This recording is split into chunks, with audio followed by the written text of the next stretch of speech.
Shalom saudara-saudara yang dikasih Tuhan dimanapun Anda berada. Pada saat ini kita akan menyaksikan kesaksian seorang wanita Muslim dan dia percaya kepada Tuhan Yesus secara pribadi. Wanita ini sangat terkenal dan dulunya mantan penyanyi dangdut Indonesia, yaitu Nur Afni. Ya, kesaksiannya sungguh menarik, saudara-saudara. Mari kita saksikan bersama-sama. Bismillahirrahmanirrahim. Alhamdulillahirabbil alamin. Arrahmanirrahim. Maliki yaumiddin. Iyyaka na'budu wa iyyaka nasta'in. Ihdinas siratal mustaqim. Nah, kalimat itu yang membuat saya gemetar. Ihdinas siratal mustaqim. Belum habis, masih ada lagi. Belum, amin. Saya udah gak kuat lagi berdiri. Itu saya seperti diguyur angin dingin. Saya gak kuat lagi berdiri. Ya, dia hadir, Bapak. Dia maha hadir. Terus saya berdoa di dalam roh. Terus saya berdoa di dalam roh. Ya Rabbah, ya Syangka, ya Rabbah. Ya Rabbah, ya Syangka, ya Rabbah.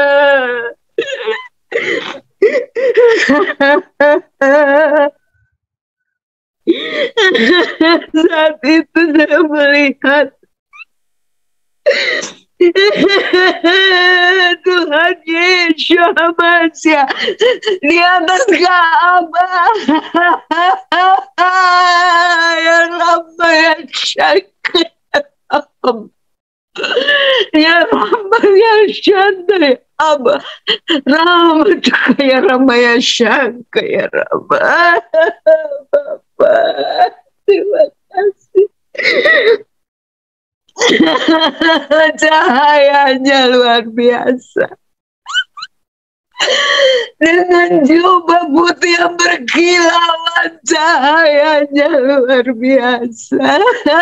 Dia berdiri di atas Ka'bah. Ya Rabbah, ya Syangka, ya Abah, ya Syanda, ya Abah. Di situ saya melihat dan baru mengetahui lubang paku di tangan Yeshua itu ada di sini, bukan di sini. Dulu saya pikir di sini karena saya melihat foto-foto, lukisan-lukisan Yeshua, lubang pakunya di sini. Ternyata di sini cahaya itu menembus ke lubang paku. Luar biasa.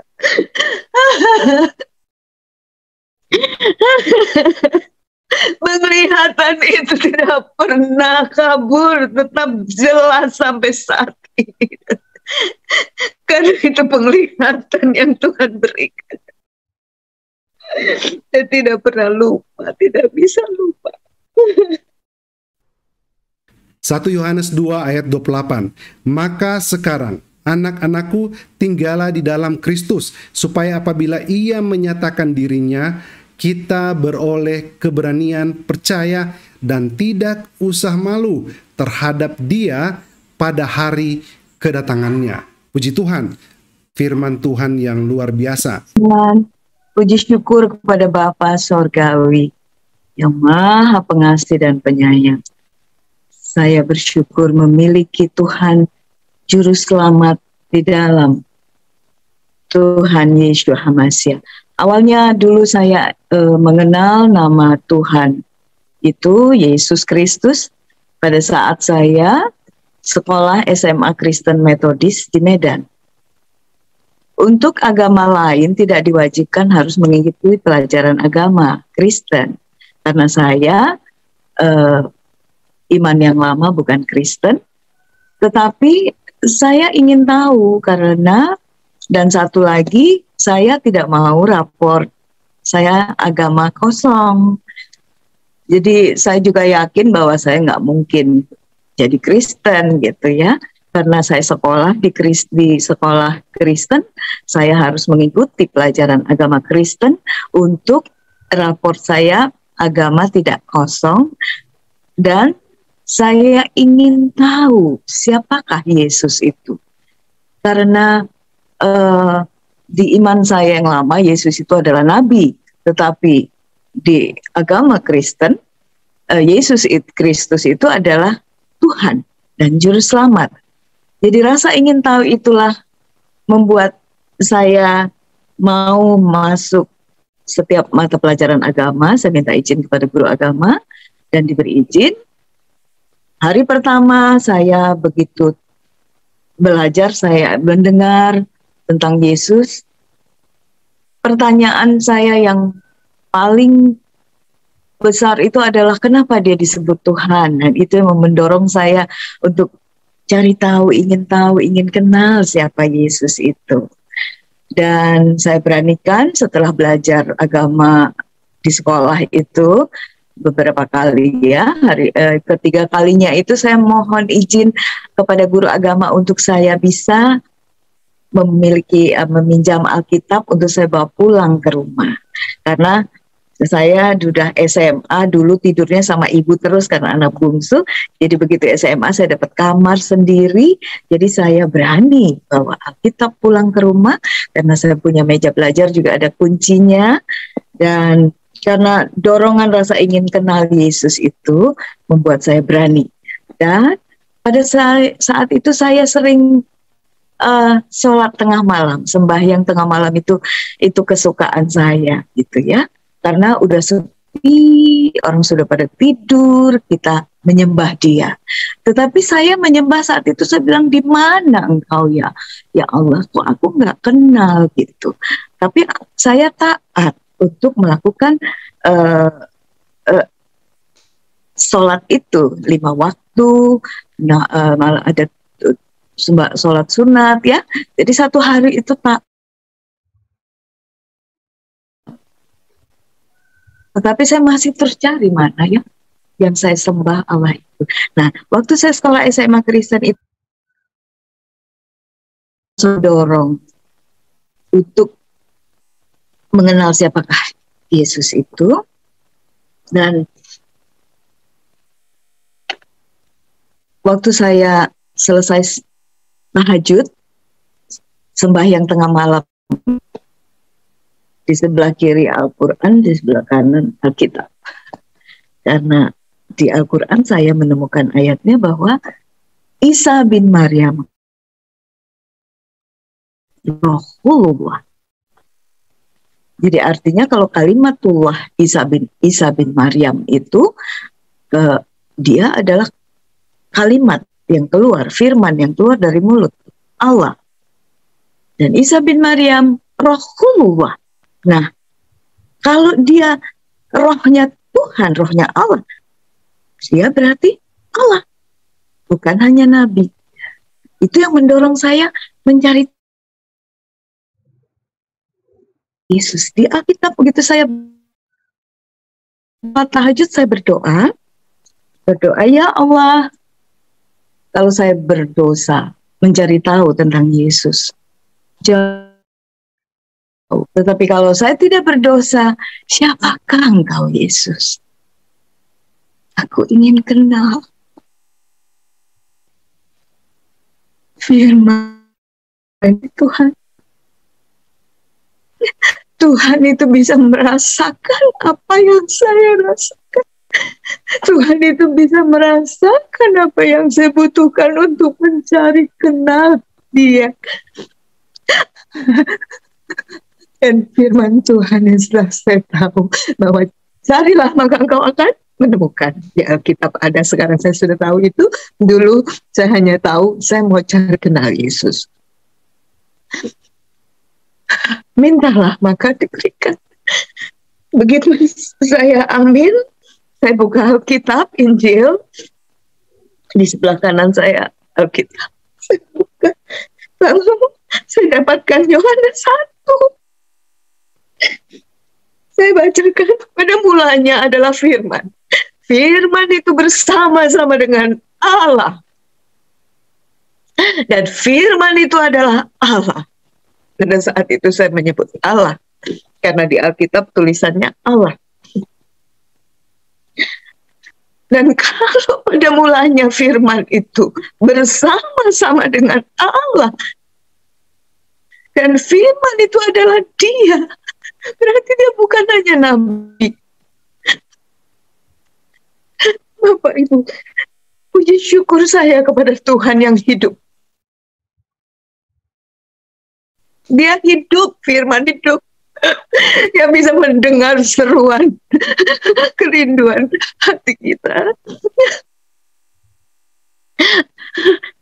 Seperti selubung mata rohani saya itu terbuka. Walaupun sedikit demi sedikit, tapi langsung terbuka. Saya ingin bacakan ayat berikutnya, karena ini sangat penting buat saya dan kita semua juga. Tuhan itu mengasihi kita, ciptaannya yang mencari dia. Karena dia sudah mencari kita, dia datang ke dalam dunia ini, mengambil rupa manusia. Agama dari manusia, untuk manusia itu mencari Tuhan. Tapi Kristianiti yang saya temukan bahwa Tuhan itu sendiri mencari manusia karena kasihnya, karena cintanya yang besar kepada kita semua ciptaannya. Saya akan bacakan firman Yohanes 1 ini. Firman yang telah menjadi manusia. Pada mulanya adalah firman. Firman itu sama-sama dengan Allah. Ia pada mulanya bersama-sama dengan Allah. Segala sesuatu dijadikan oleh dia. Dan tanpa dia tidak ada satupun yang telah jadi. Dari segala yang telah dijadikan. Ayat 4. Dalam dia ada hidup. Amin. Dan hidup itu adalah terang manusia. Terang itu bercahaya di dalam kegelapan. Dunia ini adalah kegelapan. Dan kegelapan itu tidak menguasainya. Karena ada terang itu bercahaya di dalam manusia.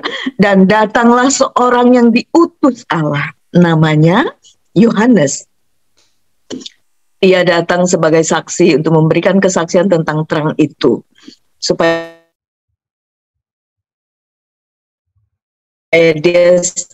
oleh dia, ia bukan terang itu, tetapi ia harus memberi kesaksian tentang terang itu. Ayat 9, terang yang sesungguhnya yang menerangi setiap orang sedang datang ke dalam dunia. Ia telah ada di dalam dunia dan dunia dijadikan olehnya. Tetapi dunia tidak mengenalnya.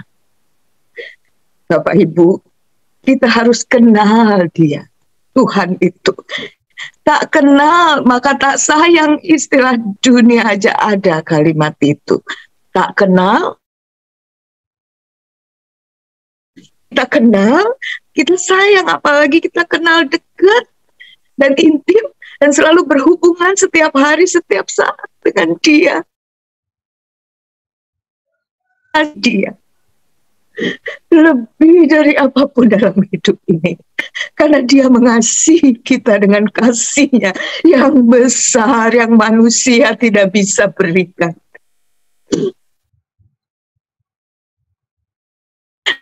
Saya ingat itu lanjutan Yohanes 1 tadi ayat 14.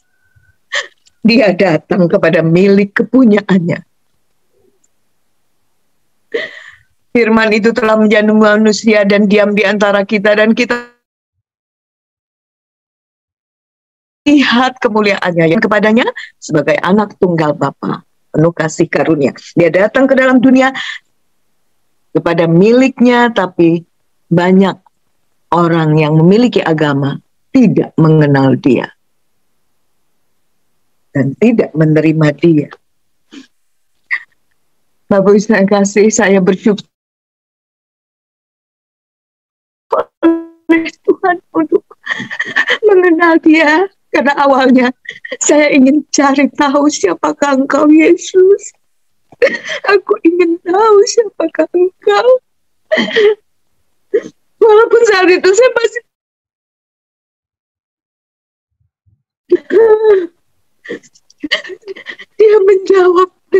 firman Yohanes, sehingga mata roh saya yang buta lama ini, bahwa dia hidup, dia dekat kepada saya, dia dekat kepada kita manusia kita. Tapi kita masih merasa dia jauh, karena kita belum mengenal dia saat itu. Begitulah saya, karena saya belum mengenal dia secara pribadi, hanya menyembah dia taat, sembahyang taat, tapi tidak mengenal yang saya sembah. Dan saya tidak mau menyembah yang tidak saya kenal. Saya mau menyembah Tuhan yang saya kenal. Bapak saya kasih, semakin saya tertarik untuk mengenal lebih lagi Yesus Kristus. Tapi memang tidak mudah dan tidak bisa cepat. Prosesnya panjang. Prosesnya lama. Tapi saya percaya bahwa selubung rohani saya sudah mulai dibukakan oleh Tuhan. Karena saya meminta, saya ingin kenal Engkau Yesus. Siapakah Engkau?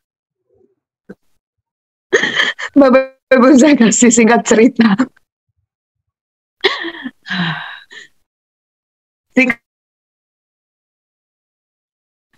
Saya waktu itu berkarir jadi penyanyi di Medan. Tahun saya SMA itu, SMA Kristen Metodis itu pada tahun 75 sampai 77. 78 saya kuliah. 76 saya, karena saya jadi penyanyi di Medan, saya ikut festival bintang radio televisi di Medan. Saya bertiga itu dengan teman, kita Uping. Nah, kita mendapat the best performance karena kita mewakili Medan waktu dikirim ke Jakarta. Dan setelah kita mendapatkan the best performance itu, saya kembali ke Medan, mulai dicari oleh produser di Jakarta untuk saya mau rekaman album pop ya. Pada tahun 77 produser dari Jakarta datang, tetapi saya belum iman karena saya baru kuliah, jadi saya ingin selesai dulu kuliah. Ceritanya seperti itu, keinginan saya dulu. Saya ingin kuliah dulu, tapi ternyata tawaran dari Jakarta itu terus mencecar, dan akhirnya yaitu pada tahun 78, dan jadilah album Surat Cinta. Tapi saya masih tinggal di Medan karena saya masih kuliah belum selesai. Saya kuliah itu ujian juga mondar-mandir Jakarta Medan, sampai belajarnya pun di pesawat langsung dari bandara terus belajar ujian kuliah. Dan Bapak saya kasih,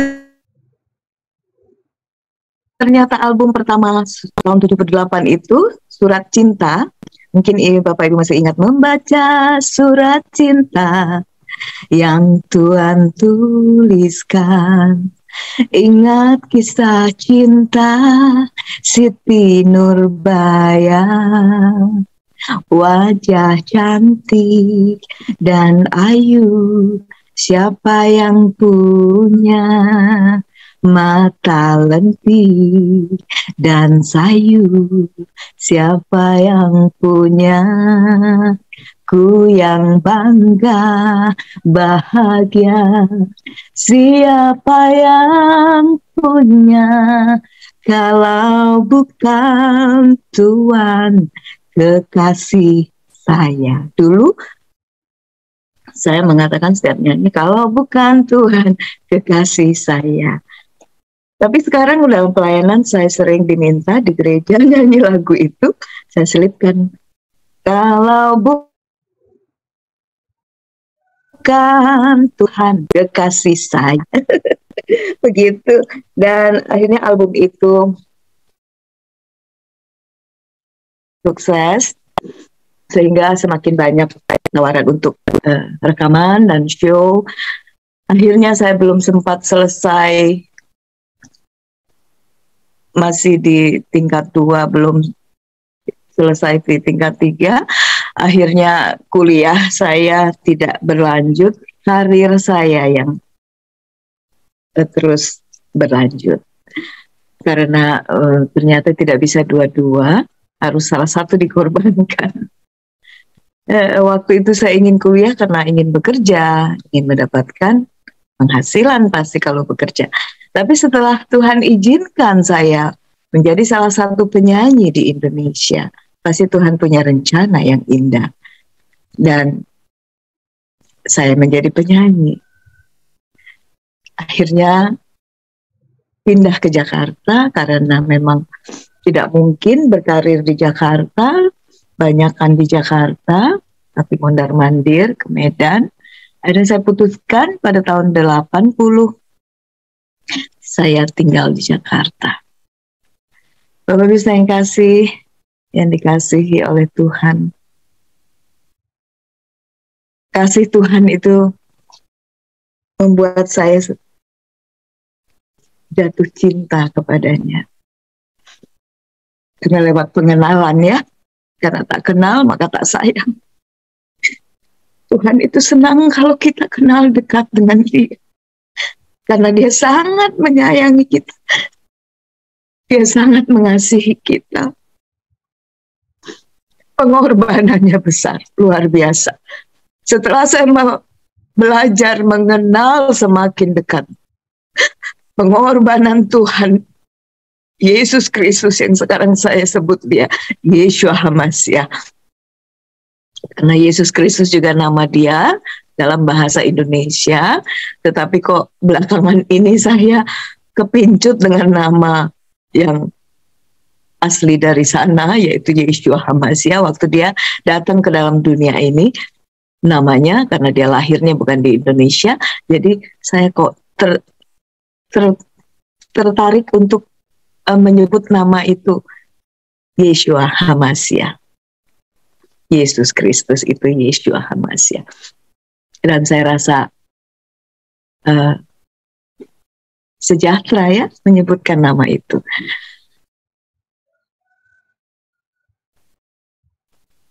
Dia Bapa yang Maha Baik.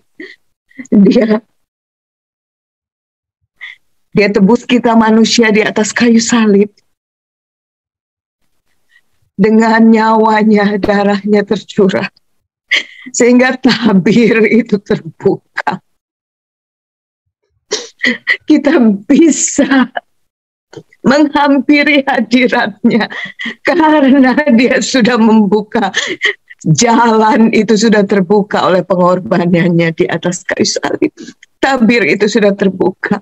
Sehingga kita bisa menghampiri hadirat Bapa yang Maha Mulia itu dengan tidak rasa takut, tetapi ada rasa kasih yang Tuhan alirkan dalam hati kita.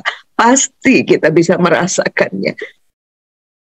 Hadiratnya itu maha hadir, Bapak Ibu Saudara.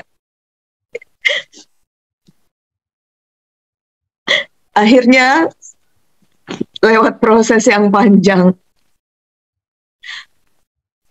saya mengambil keputusan untuk menerima Yesus Kristus, Yeshua HaMashiach sebagai Tuhan dan Juru Selamat. Karena saya yakin Dialah Tuhan dan Juru Selamat.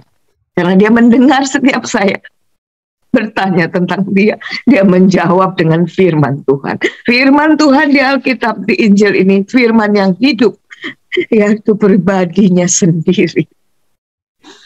Dia hidup, Bapak Ibu. Dia sangat dekat dengan kita. Mungkin saya sudah pernah menyaksikan bahwa sebelum saya dibaptis, saya mengutarakan tujuan saya untuk menerima Tuhan Yesus Kristus, Yeshua HaMashiach itu sebagai Tuhan dan Juru Selamat saya. Kepada ibu saya, karena saya anak bungsu dari 7 bersaudara, Bapak saya sudah meninggal, waktu di kesaksian di JNA saya salah sebut di usia 18 tahun saya tidak memiliki bapak lagi. Sebenarnya bukan 18 tahun tetapi 18 bulan. Waktu saya umur 18 bulan, papa saya meninggal.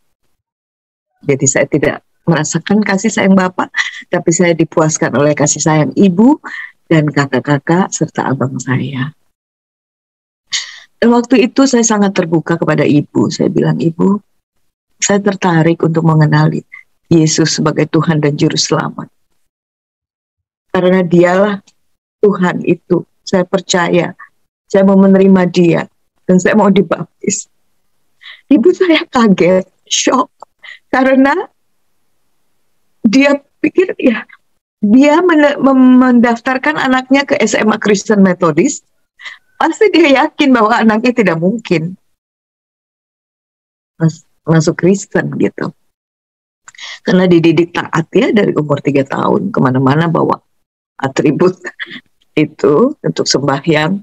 Jadi dia yakin sekali nggak mungkin anak saya yang taat itu sembahyang bisa masuk Kristen gitu. Tapi setelah saya bilang, ibu dulu saya taat memang sembahyang, ibu mendidik saya taat, tetapi saya tidak mau hanya taat, tapi saya tidak mengenal Tuhan Allah yang saya sembah itu. Saya ingin kenal supaya saya tahu saya menyembah siapa, Tuhan yang benar, Allah yang benar. Saya harus kenal, benar-benar kenal. Ibu saya kaget, jadi saya bilang, ibu doakan saja saya. Ibu naik haji lagi. Ibu naik haji yang ketiga kali. Dan ibu saya berdoa di sana. Dia menangis mendoakan saya karena dia sudah mendidik anaknya dari kecil. Taat. Tetapi kenapa sudah dewasa mau menerima Yesus sebagai Tuhan dan Juru Selamatnya. Ibu saya pasti menangis terus di sana berdoa untuk saya. Dan dia cerita pada saat dia sudah kembali dari Mekah, dari haji, dia bersaksi bahwa Afni, ibu sudah menerima jawaban Tuhan, sudah mendapat petunjuk katanya, bahwa Afni bukan milik ibu kalau sudah dewasa. Masih kecil memang ibu didik taat. Tapi sudah dewasa, Afni bukan milik ibu lagi. Afni milik Tuhan. Kenapa ibu bisa bicara seperti itu? Iya, ibu sudah mendengar. Doa ibu sudah dijawab dan diberi petunjuk oleh Allah pada saat ibu berdoa untuk Afni. Ada suara yang menggelegar di telinga ibu. Suara itu tegas, tapi penuh kasih. Sampai ibu bilang, siapa yang bicara ini? Tidak ada orang yang bicara sekeras itu. Semua pada khusyuk berdoa. Hanya di telinga ibu saja ibu mendengar suara itu. Suara yang penuh kasih. Dia mengatakan, anakmu bukan milikmu.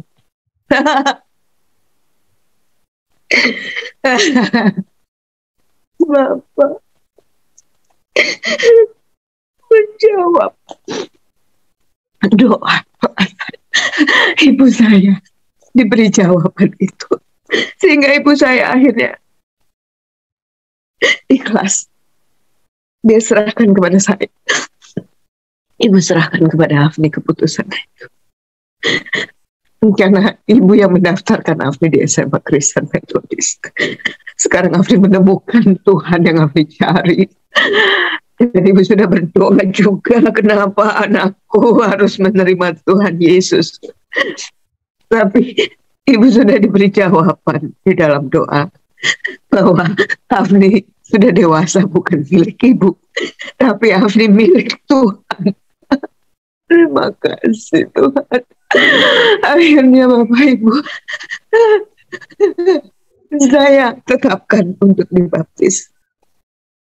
Karena memang terlalu lama saya mengambil keputusan karena saya menghormati ibu saya. Dan saya mau dia benar-benar ikhlas dan mendengar suara Tuhan.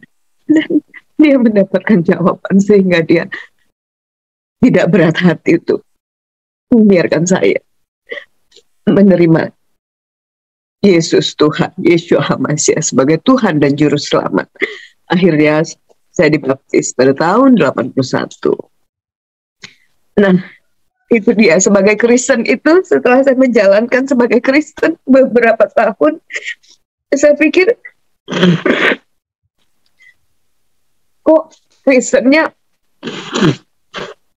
begini-begini saja. Masuk gereja, keluar gereja, sama saja. Tiba-tiba ada problem yang berat, saya nggak kuat, Tuhan. Aku begini, gitu. Jadi sebelum Tuhan Yesus, saya nggak mau jadi Kristen yang begini. Bukan Kristen yang begini yang saya mau. Masuk gereja, keluar gereja, sama saja. Sempat waktu itu saya menjadi Kristen seperti itu.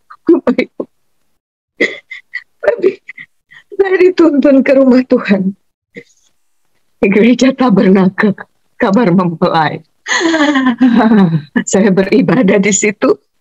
Ya, ini yang saya mau. Di situ ada juga menyembah, yaitu berlutut, seperti iman saya dulu kan rajin berlutut, bersujud. Di situ juga ada. Wah, ini yang saya mau, ini yang saya cari. Dan firman Tuhan itu dikupas luar biasa, dalam, lebar, luas, tinggi. Sehingga saya menemukan lagi makanan yang saya butuhkan. Bukan makanan yang biasa-biasa. Saya butuhkan makanan yang keras. Karena saya ingin bertumbuh. Tidak mau menjadi bayi rohani. Saya ingin dewasa. Pengenalan saya dengan Tuhan semakin meningkat menjadi dewasa. Jadi saya harus dapat makanan keras, Bapak Ibu.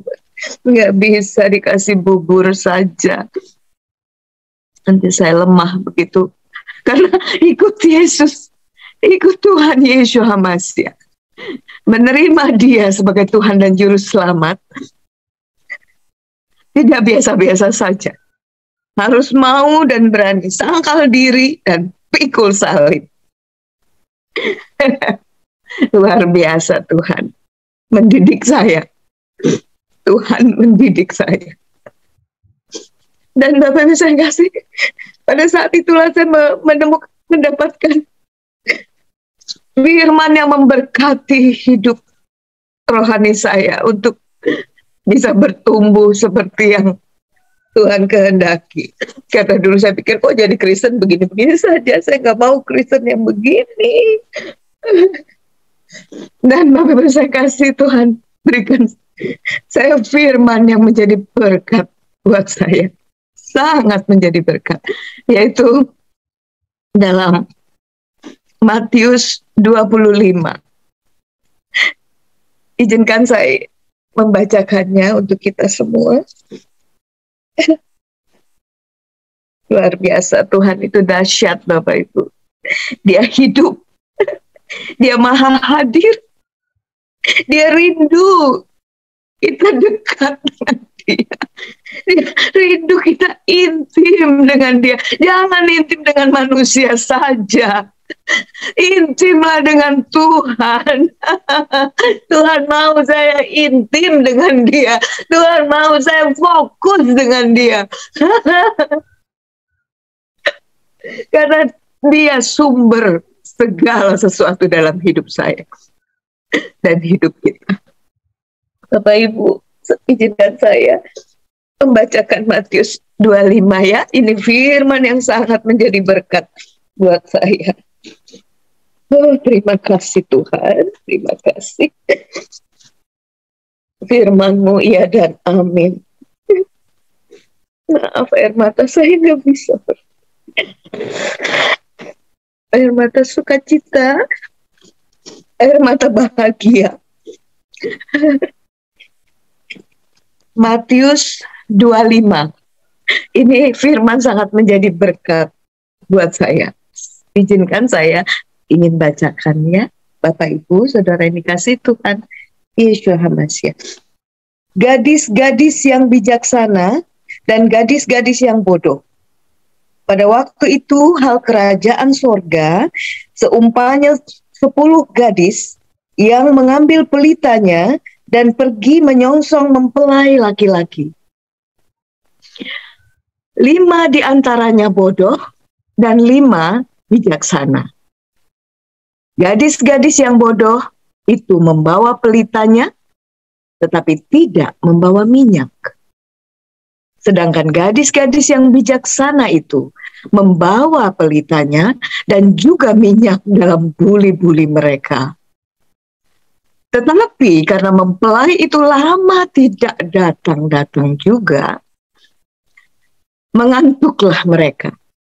Semua lalu tertidur. Pada waktu tengah malam, terdengarlah suara orang berseru, "Mempelai datang, songsonglah dia." Gadis-gadis itu pun bangun semuanya. Itu gadis bodoh dan 5 gadis bijaksana, lalu membereskan pelita mereka. Gadis-gadis yang bodoh berkata kepada gadis-gadis yang bijaksana, "Berikanlah kami sedikit dari minyakmu itu, sebab pelita kami hampir padam." Tetapi jawab gadis-gadis yang bijaksana itu, "Tidak, jangan. Nanti tidak cukup untuk kami dan untuk kamu. Lebih baik kamu pergi kepada penjual minyak dan beli di situ." Wow. Akan tetapi, waktu mereka sedang pergi, 5 gadis bodoh itu sedang pergi, untuk membelinya, datanglah mempelai itu. Dan mereka yang telah siap sedia, garis bawahi Bapak Ibu, mereka yang sudah siap sedia, masuk bersama-sama dengan dia ke ruang perjamuan kawin. Dia adalah mempelai sorga, itu Yeshua Hamasiah, ke perjamuan kawin. Lalu pintu ditutup. Wow, ditutup pintu. Kemudian datang juga gadis-gadis yang lain itu dan berkata, "Tuan, Tuan, bukakanlah kami pintu." Tetapi ia menjawab, Tuhan itu menjawab, "Aku berkata kepadamu, sesungguhnya aku tidak mengenal kamu." Wow. Kalau saya jadi Kristen bagaikan 5 gadis bodoh tidak mengenal Tuhan dan pelitanya tidak punya minyak, persediaan minyak di buli-buli itu saya tidak punya, saya nggak kuat. Minyak itu adalah roh, gambaran roh, bicara Roh Kudus. Pelita itu adalah firman Tuhan yang kita nikmati di dalam Alkitab, dan dia firman yang hidup. Tapi saya nggak punya minyak. Jadi saya jadi Kristen biasa-biasa saja. Ternyata Tuhan tidak mau jadi orang percaya, ya, Christianity orang percaya itu biasa-biasa saja Bapak Ibu. Karena Tuhan kita, Tuhan yang luar biasa. Jadi dia mau kita bukan jadi anak yang biasa saja. Anak gampang. Tapi anak yang dididik dan memiliki minyak Roh Kudus. Karena Roh Kudus itu masih ada sampai saat ini. Sebelum Roh Kudus itu tidak ada lagi, kita akan menyesal kalau kita tidak memiliki pelita yang bercahaya di dunia yang gelap ini. Waduh Tuhan, terima kasih firman-Mu luar biasa, mendidik saya, membuka mata rohani saya. Ayat 13 terakhir, saya bacakan yang terakhir ya. Karena itu, berjaga-jagalah, sebab kamu tidak tahu akan hari maupun akan saatnya. Wow, Tuhan kita itu luar biasa Bapak Ibu. Firman-Nya hidup, Firman-Nya itu benar-benar mendidik saya menjadi Christianity orang percaya, bukan bagaikan 5 gadis bodoh, tapi 5 gadis bijaksana. Itu yang Bapa kehendaki, yang memiliki pelita dan minyak Roh Kudus, punya persediaan, jadi tidak habis-habis, selalu intim dengan Dia, dan minyak itu terus ada, dan itu yang memancarkan terang. Nah, waktu saya baca pintu ditutup, 5 gadis bodoh masih sibuk cari-cari minyak, tapi pintu kesempatan sudah ditutup, sudah habis. Yang masuk bersama-sama mempelai itu adalah yang sudah siap sedia, yang memiliki firman dan Roh Kudus. Ya, Roh Kudus itu sangat kita butuhkan. Tanpa Roh Kudus, pelita kita akan padam, gelap, sehingga Tuhan tidak kenal. Kalau orang di dalam gelap, ya pasti kita juga kalau mati lampu, ya pasti walaupun kita ada di ruangan itu, kita nggak bisa lihat siapa itu, aku nggak kenal. Tapi begitu ada lampu, ada terang, ada cahaya, maka kita dikenal oleh Tuhan. Jadi kita, kehidupan pelita kita harus bercahaya, yaitu harus memiliki minyak Roh Kudus. Haleluya. Bapak saya kasih, saya ingat lagu saya di album pertama rohani, judulnya Sang Pencipta. Jadi setelah saya rekaman album-album pop, sekian album, pada saat itu saya rindu untuk menyanyi lagu-lagu rohani. Ya, jadi ada ditawarkan oleh Maranatha untuk bikin album rohani. Ya, jadi saya pun bersedia, karena saya juga rindu, karena saya sudah mulai layanan waktu itu. Kalau nyanyi lagu rohani itu rasanya damai gitu, rasanya bahagia gitu. Jadi saya pun membuat album bersama Maranatha, judulnya Sang Pencipta. Ada lagu yang ke-6 kalau tidak salah itu, ciptaan Lisna G. Arifin. Lagunya berjudul Sudahkah Kita Siap Sedia? Sudahkah kita siap sedia menghadapi datangnya Yesus kelak kembali, untuk mengangkat kita semua yang sungguh-sungguh berharap padanya. Refrennya begini, mari kita sembah Yesus, Dia Raja, di hadapan tahta kemuliaan yang kudus. Selama waktu ini masih ada, sembahlah Yesus selama-lamanya. Wah, mari kita sembah Yesus, Dia Tuhan, di hadapan tahta kemuliaan yang kudus. Selama waktu ini masih ada, kita bernafas di dalam dunia. Selama waktu masih ada, selama kita bernafas di dalam dunia, sembahlah Dia, Tuhan dan Juru Selamat. Dia Bapa yang mulia. Dia datang ke dalam dunia karena kasih-Nya begitu besar kepada kita semua. Bapak saya kasih,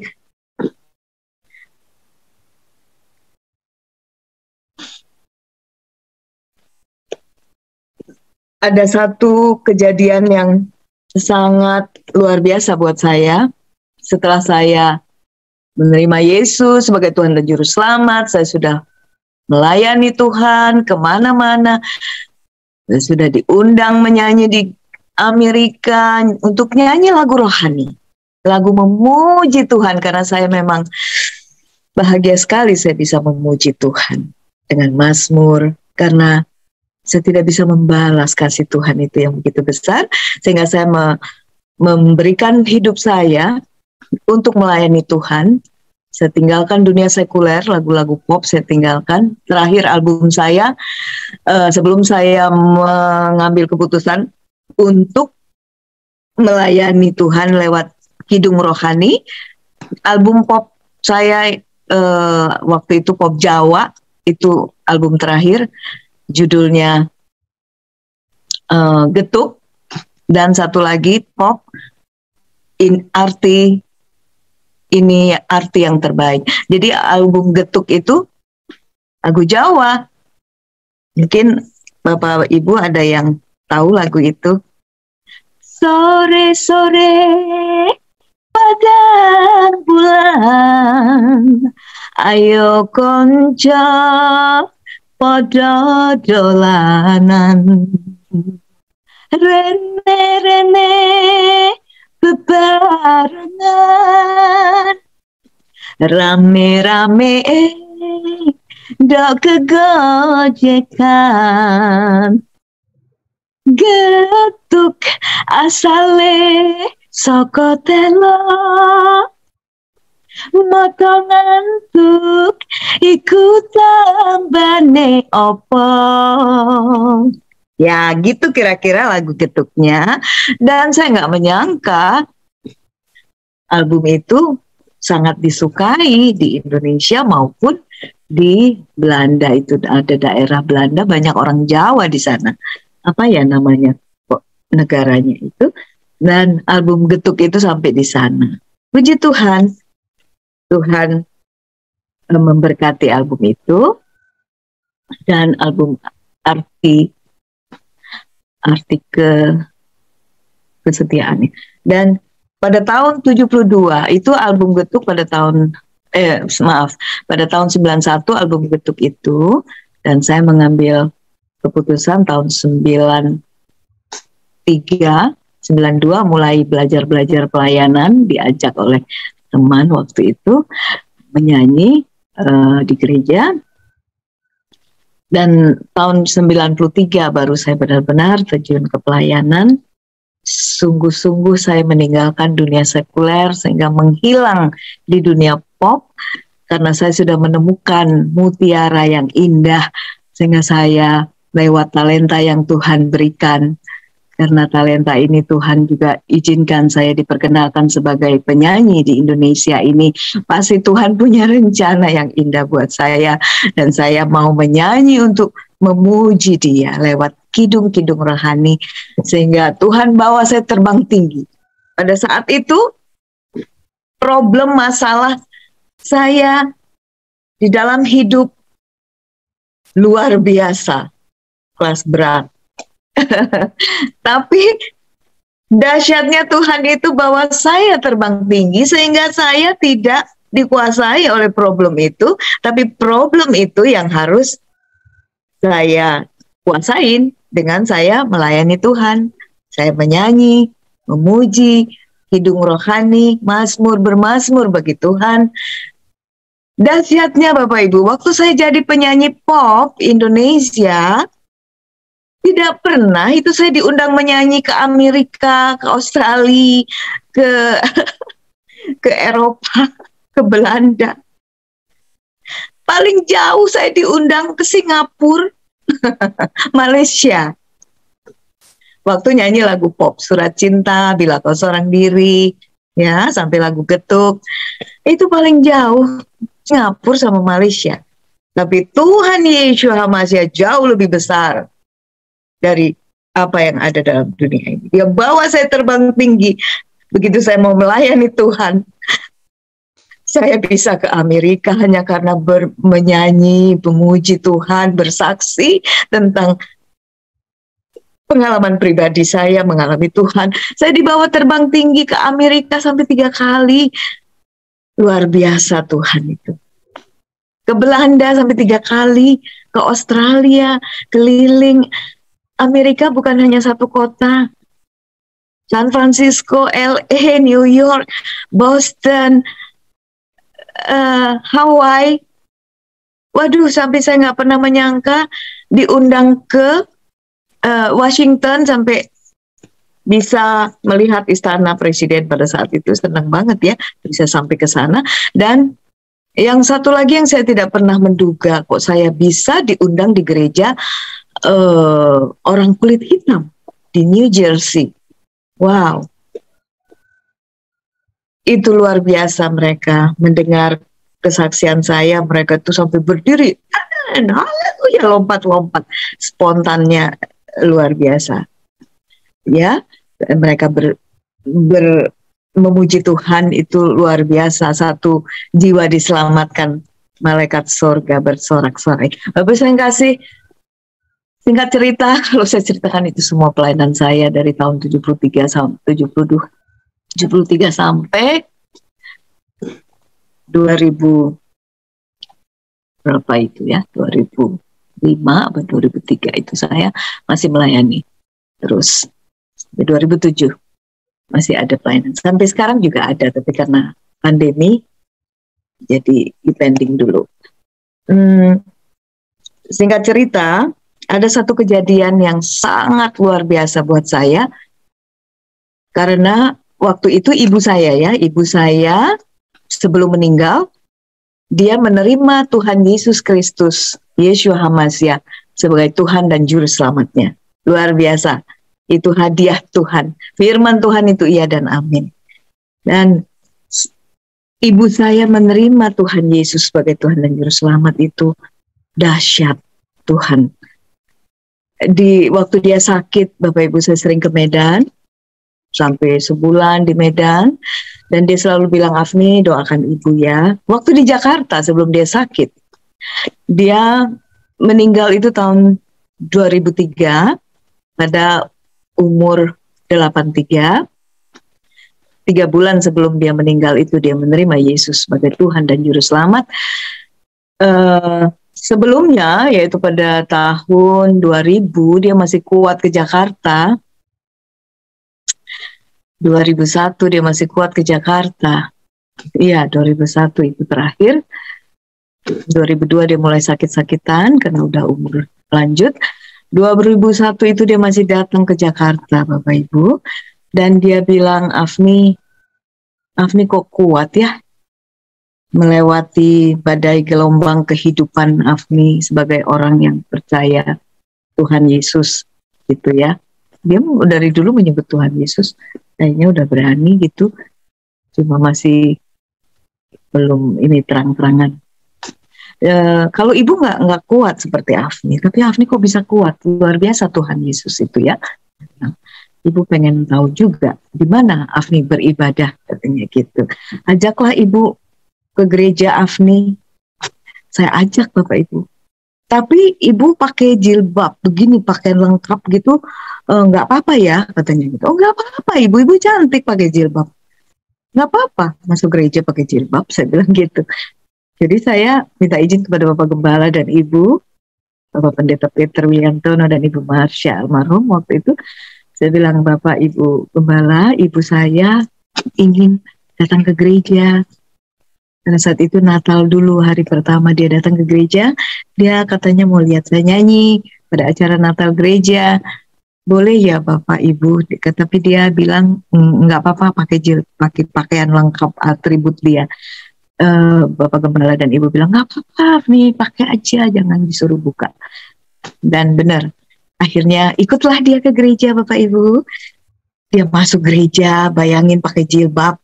Memang dia cantik banget, hidungnya mancung. Kalau saya, ya nggak begitu ya. Dia mancung, jadi pakai jilbab tuh cantik gitu.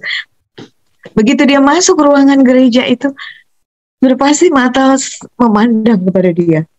Wow, Yang lainnya nggak pakai jilbab, dia sendiri pakai jilbab masuk gereja. Jadi mata semua memandang kepada ibu saya. Dia percaya diri aja, masuk, duduk, ya, halaman dengan penerima tamu, terus dia duduk. Pada saat dia dengar firman, Bapak Ibu, dia amin, amin, amin. Bapak Gembala menyampaikan firman, dia benar-benar tersentuh, amin, amin. Situ dahsyat. Yesus masih dahsyat. Dan dia ikut perjamuan kudus. Walaupun dia belum mengerti, tapi dia pengen ikut. Dia bilang, dan saya beritahu tentang daging dan darah yang dia mau ikut perjamuan kudus. Singkat cerita Bapak Ibu, akhirnya pulang ke rumah. Dan pada berapa hari kemudian ibadah hari Minggu dia minta ikut lagi. Dia bilang, Afni, kok ibu senang ya dengar firman di gereja Afni? Boleh nggak ibu ikut lagi? Boleh ibu. Tapi ibu masih pakai pakaian lengkap gini. Nggak apa-apa, ibu cantik pakai baju itu. Pakaian itu bukan cuma satu agama yang punya pakaian itu. Kristen juga pakai baju itu. Yesus Masih dulu waktu dia jadi manusia, dia di rumah ibadah, dia pakai tutup kepala. Jadi itu nggak apa-apa, itu bukan masalah besar. Itu memang semua agama juga pakai itu, bagus, cantik, tapi bukan itu yang nomor satu. Bukan pakaian jasmani yang menyelamatkan. Ya, jadi ibu pakai aja, saya bilang.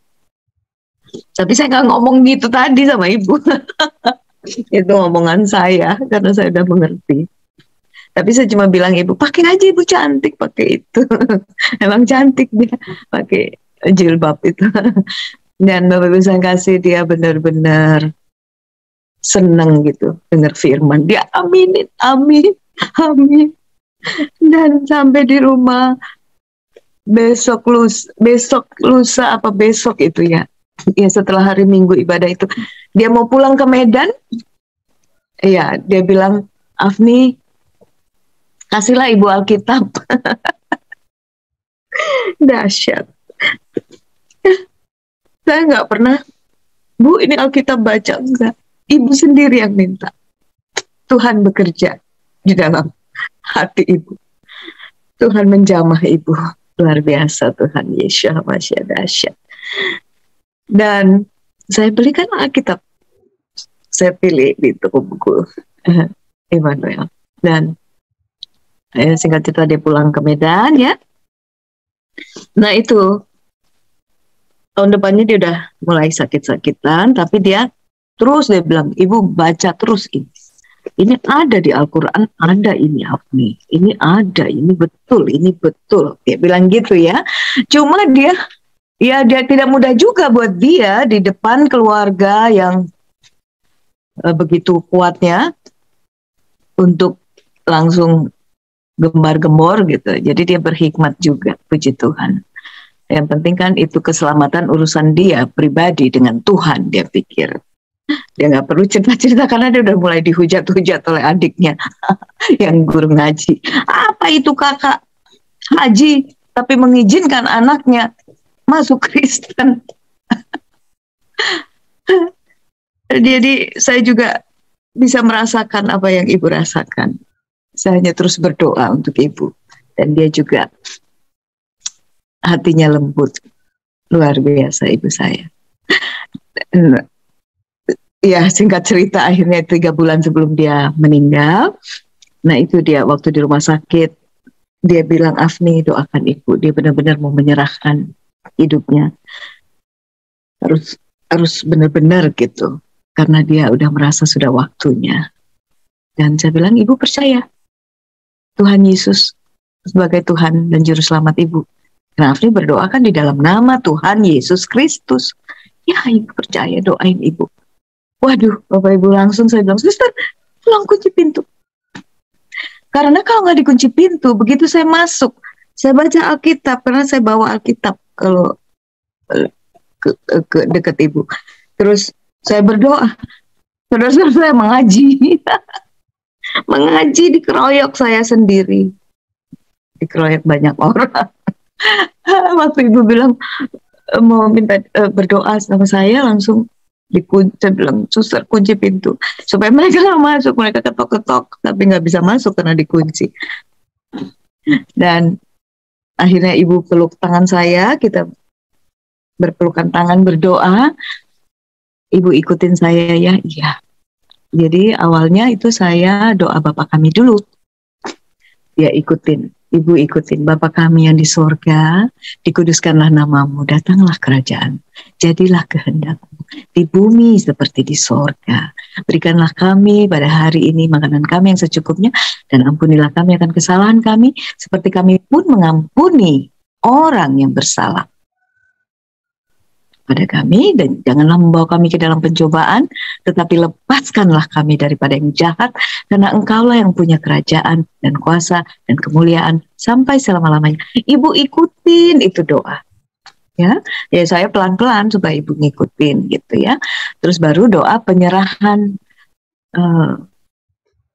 ya Tuhan, ini bilang ya Tuhan Allah, dalam nama Tuhan Yesus Kristus, aku menyerahkan segenap roh dan jiwa dan tubuhku ke dalam tangan-Mu.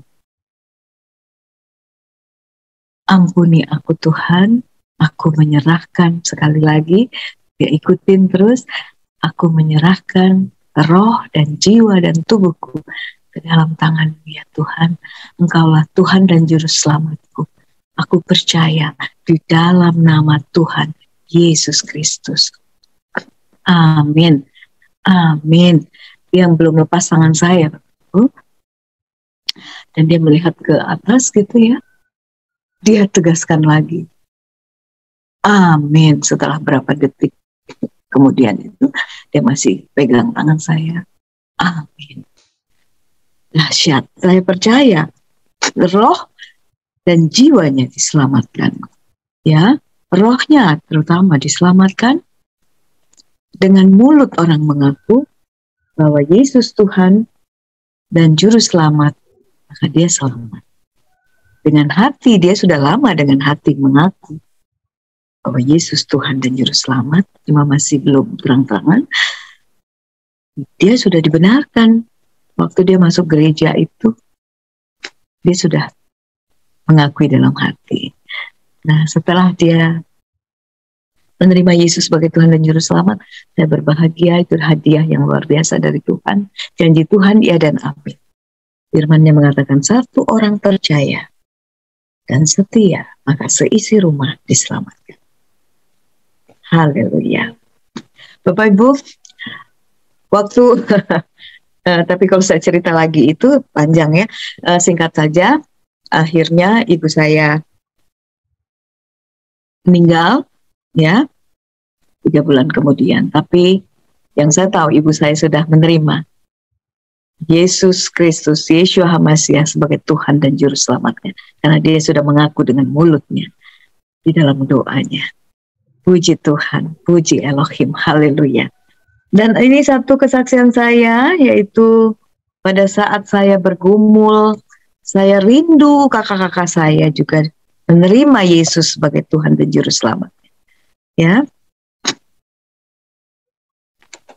tapi tidak mudah masuk ke mereka. Ibu Nur, Dan, bisa geser ya, ke kiri sedikit? Iya. Iya, iya, baik. Terima kasih. Terima kasih. Waktu itu saya diajak ke Mekah, ya, ajak ke Mekah.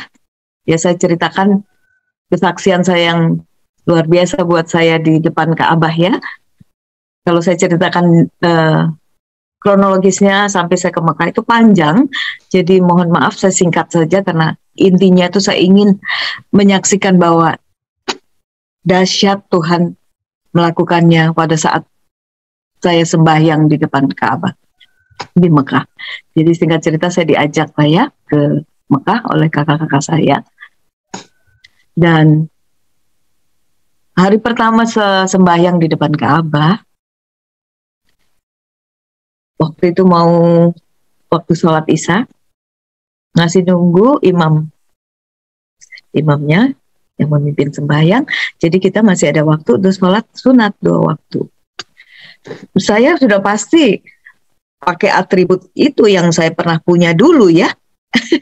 Dan karena supaya saya sama dengan mereka dan dengan kakak-kakak saya dan juga dengan lingkungan di situ dengan pakai atribut itu, mukena itu ya, dan ketutup semua. Jadi saya sholat sunat 2 waktu. Jadi saya masih hafal ayat-ayatnya Bapak Ibu. Karena dari kecil ya saya melakukan itu dengan taat, tapi tanpa pengenalan kepada Allah yang saya sembah saat itu. Nggak kenal, gitu. Tapi taat. Ternyata taat tidak cukup, harus kenal siapa yang kita sembah itu.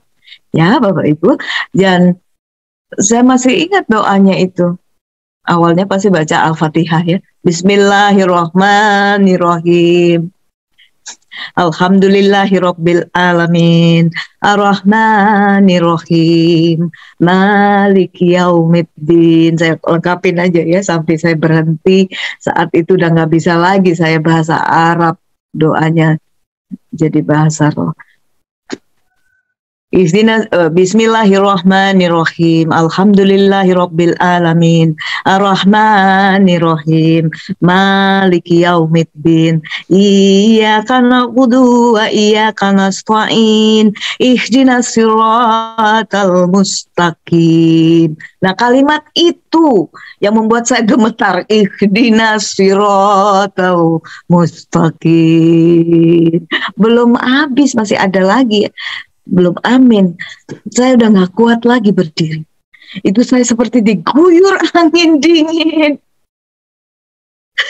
Saya gak kuat lagi berdiri.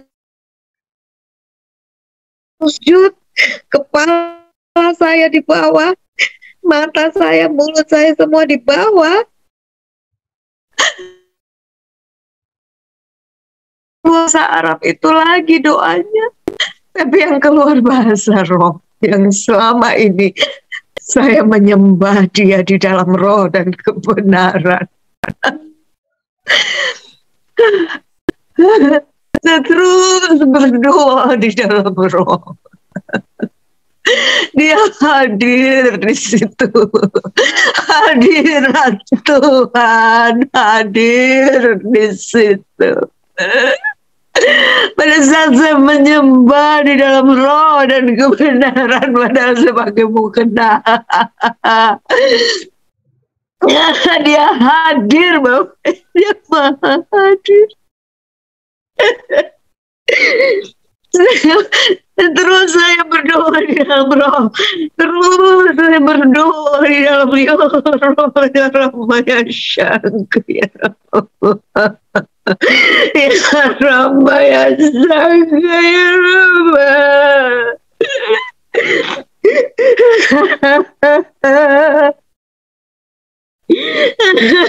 Saat itu saya melihat Tuhan Yesus Masya di atas Ka'bah. Ya Rabbi, ya Syakir, ya Rabbi, ya Syakir, Abah rahmatuka ya Rabbi, ya Syakir, ya Rabbi. Bapak, terima kasih. Cahayanya luar biasa. Dengan jubah putih yang berkilauan, cahayanya luar biasa. Dia berdiri di atas Ka'bah. Ya Rama, ya Syangka, ya apa tuh? Ya Syanda, ya Abah. Di situ saya melihat dan baru mengetahui Lubang paku di tangan Yeshua itu ada di sini, bukan di sini. Dulu saya pikir di sini karena saya melihat foto-foto, lukisan-lukisan Yeshua, lubang pakunya di sini. Ternyata di sini cahaya itu menembus ke lubang paku itu. Luar biasa.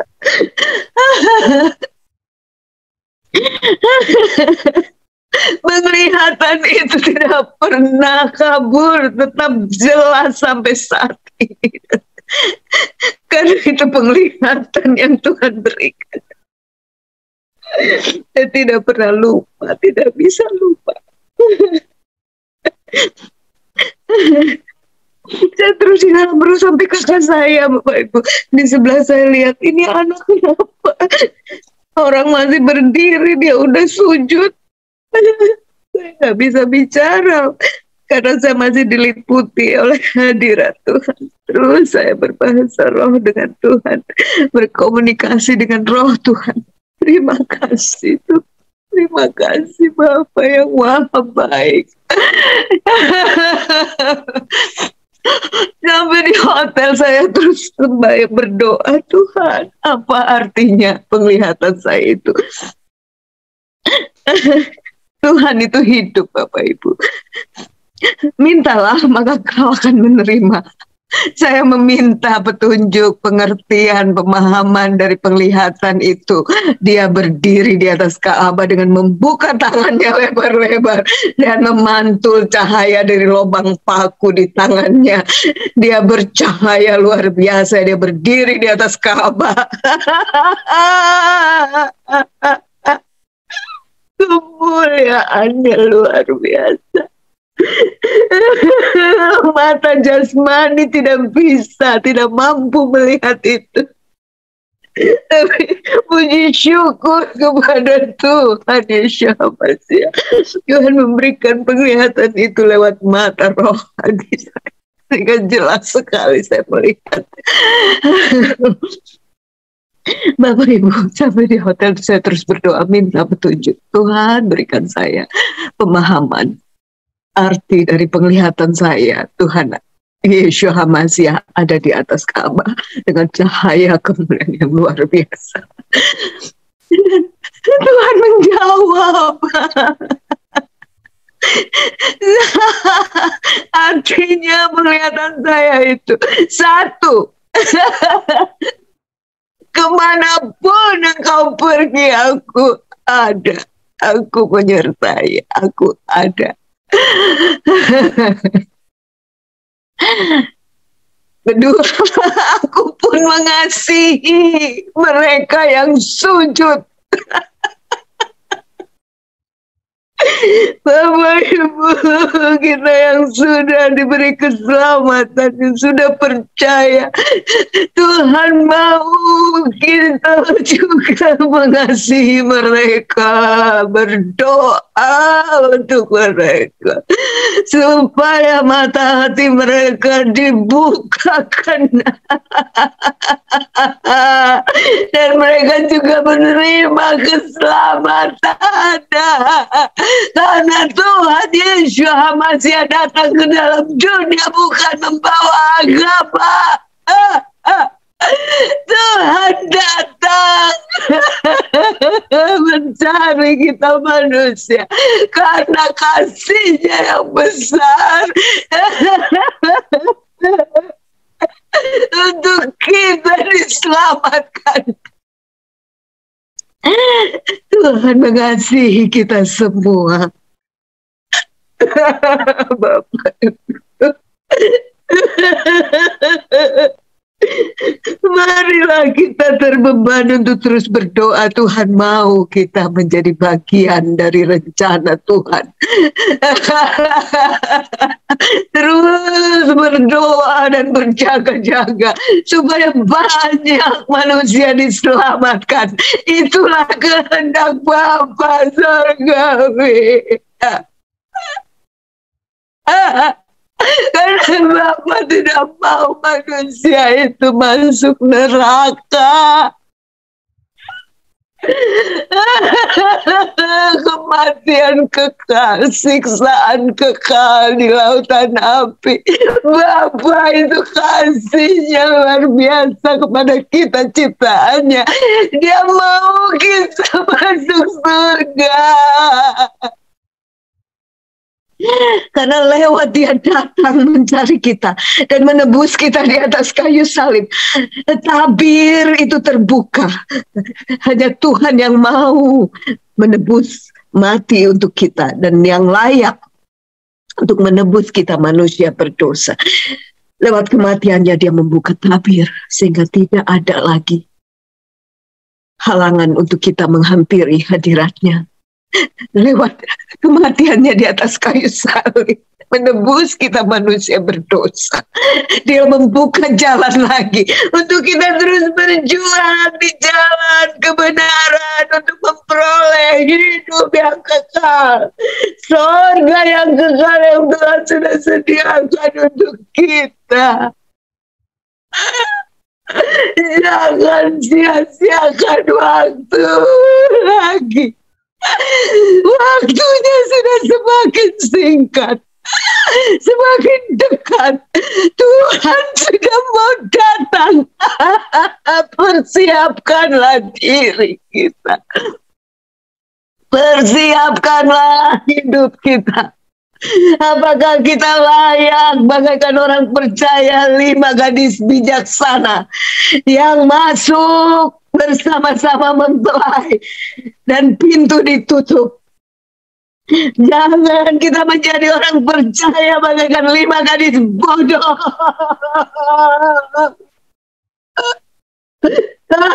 Tidak berjuang untuk masuk ke dalam pintu yang sudah Tuhan buka.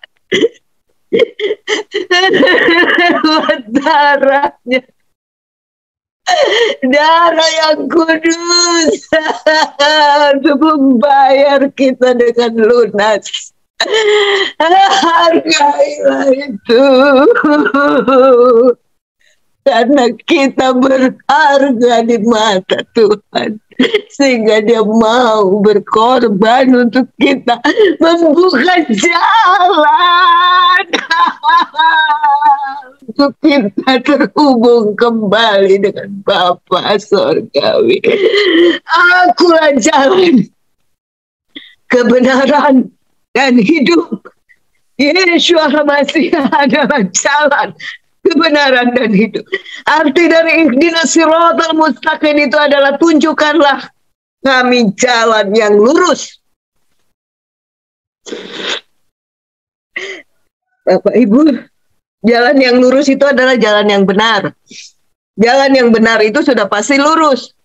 Nah, Yeshua HaMashiach berkata, akulah jalan, kebenaran, dan hidup. Dialah jalan yang lurus itu, tidak ada yang lain. Hanya dia satu-satunya.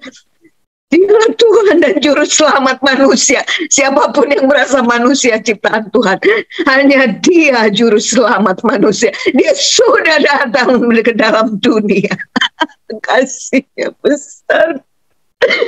Kasih Tuhan itu besar. Dia mau mengosongkan dirinya, kemuliaannya.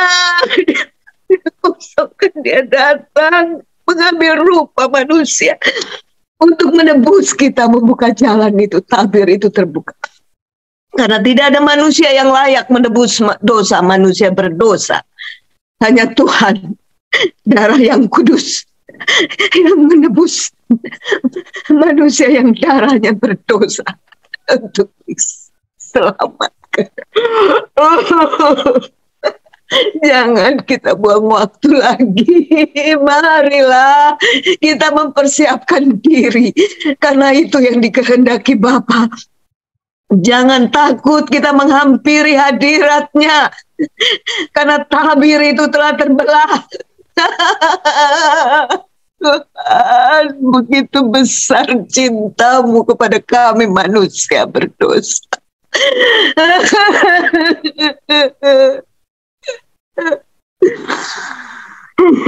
Haleluya, haleluya, haleluya. Bapa menghendaki kita menjadi penyembah-penyembah benar yang tidak usah takut dan malu-malu masuk ke dalam hadiratnya. Asal kita menjadi bagaikan 5 gadis bijaksana, orang percaya. Bagaikan 5 gadis bijaksana. Dulu saya 5 gadis bodoh. Tapi saya tidak mau terus jadi 5 gadis bodoh. Karena bukan itu yang Bapak mau. Bapak sudah datang ke dalam dunia ini mengambil rupa manusia. Dia di dalam Yesus HaMashiach. Dia 100% manusia karena dilahirkan di dalam rahim Maria. Tapi dia Rohulullah. Dia roh Allah. Dia roh Elohim.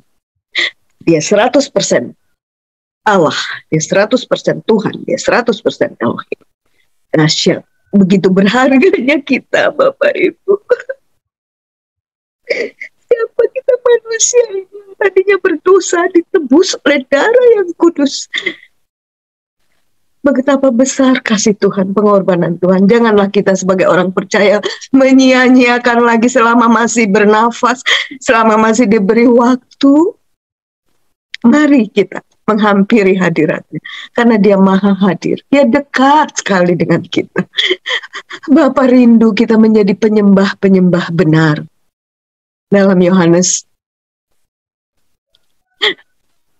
4 ayat 23 dan 24. Ya. Yohanes 4 kalau tidak salah. Ayat 23 dan 24. Kita baca. Sekaranglah saatnya Bapak Ibu, kita sudah hidup di akhir zaman.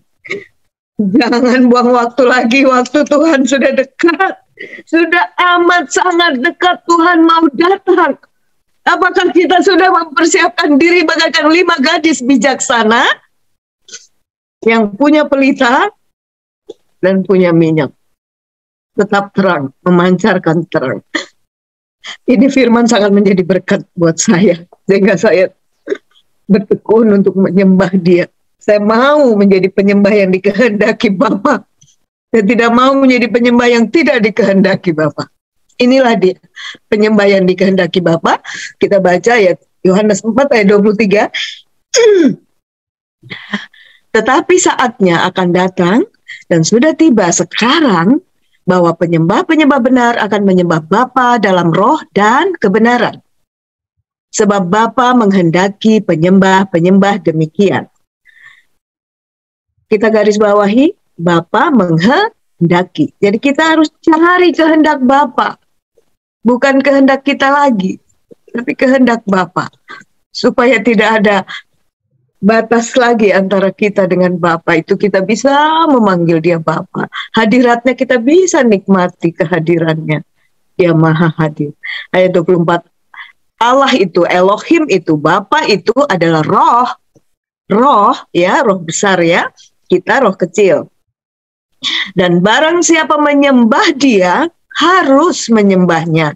Harus. Kita garis bawahi harus. Berarti tidak boleh tidak. Harus, karena itu yang dikehendaki Bapa. Marilah kita di akhir zaman ini, kita sudah tinggal sedikit waktu lagi, kita nggak tahu Tuhan datang kapan. Kita mempersiapkan diri untuk menjadi penyembah-penyembah benar yang dikehendaki oleh Bapa. Ya, barang siapa menyembah dia harus, tidak boleh tidak. Karena dialah kebenaran. Dia roh dan kebenaran. Dalam roh dan kebenaran. Amin, amin, amin. Saya percaya kita semua menikmati hadirat Tuhan itu untuk kita bisa melakukan apa yang Bapa kehendaki. Karena waktunya sudah tinggal sedikit lagi. Haleluya, mari kita mempersiapkan diri kita. Terima kasih Tuhan, terima kasih Bapa Surgawi. Hormat, puji, syukur, dan kemuliaan hanya bagi Bapa yang maha baik. Di dalam nama Tuhan Yesus HaMashiach. Haleluya. Amin. Terima kasih.